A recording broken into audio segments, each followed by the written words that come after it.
জাতিসংঘ সহ বহুপাক্ষিক বিশ্ব কাঠামোতে বাংলাদেশের সক্রিয় অংশগ্রহণ ও অবদান অব্যাহত থাকবে। বাংলাদেশ বিশ্বের সকল রাষ্ট্রের সাথে বন্ধুত্বপূর্ণ সম্পর্ক বজায় রাখবে। আমাদের দেশের মানুষ তাদের পছন্দের ব্যক্তিকে ভোট দিয়ে নির্বাচিত করবে, এটাই জাতির আকাঙ্ক্ষা। যে রাষ্ট্র কাঠামো দুঃসহ হয়ে গেছে তার পুনর্গঠনের জন্য আমাদের তরুণরা, দেশের আপামর জনসাধারণ একমত হয়ে আমার এবং আমার উপদেষ্টা পরিষদের উপর আস্থা রেখে সরকার পরিচালনার এক মহান দায়িত্ব আমাদের উপর ন্যস্ত করেছে।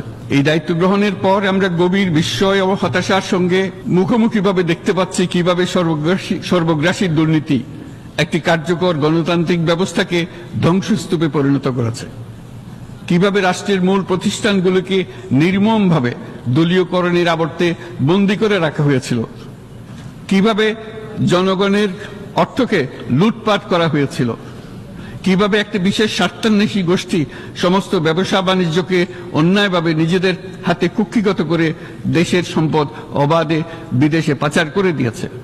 এক কথায় কিভাবে প্রত্যেকটি পর্যায়ে ন্যায় ও নীতি ও নৈতিকতা অদৃশ্য হয়ে গিয়েছিল। এরকম এক অবস্থার দেশকে পুনর্গঠন এবং জনগণের কাঙ্ক্ষিত রাষ্ট্র ব্যবস্থা প্রতিষ্ঠিত করার জন্য আমাদের উপর দায়িত্ব প্রদান করা হয়েছে। অতীতের ভুলগুলোকে সংশোধন করে একটা প্রতিযোগিতামূলক ও শক্তিশালী অর্থনীতি এবং ন্যায়ভিত্তিক সমাজ ব্যবস্থা গড়ে তোলায় এই মুহূর্তে আমাদের মূল লক্ষ্য। বর্তমান পরিবর্তিত পরিস্থিতিতে সকল রাজনৈতিক দল এখন স্বাধীনভাবে তাদের মতামত প্রকাশ করতে পারছে। যে সব ব্যক্তি বা প্রতিষ্ঠান রাষ্ট্রীয় কাজ ও সিদ্ধান্ত গ্রহণ করার প্রক্রিয়ায় সম্পৃক্ত তাদের প্রত্যেকের জবাবদিহিতা নিশ্চিত করাই আমাদের অগ্রাধিকার। আমরা মানুষের মৌলিক অধিকারকে সমুন্নত ও সুরক্ষিত রাখতে দৃঢ় প্রতিজ্ঞ। আমাদের দেশের মানুষ মুক্তভাবে কথা বলবে, ভয়ভীতি ছাড়া সমাবেশ করবে, তাদের পছন্দের ব্যক্তিকে ভোট দিয়ে নির্বাচিত করবে, এটাই জাতির আকাঙ্ক্ষা এবং এটাই আমাদের লক্ষ্য।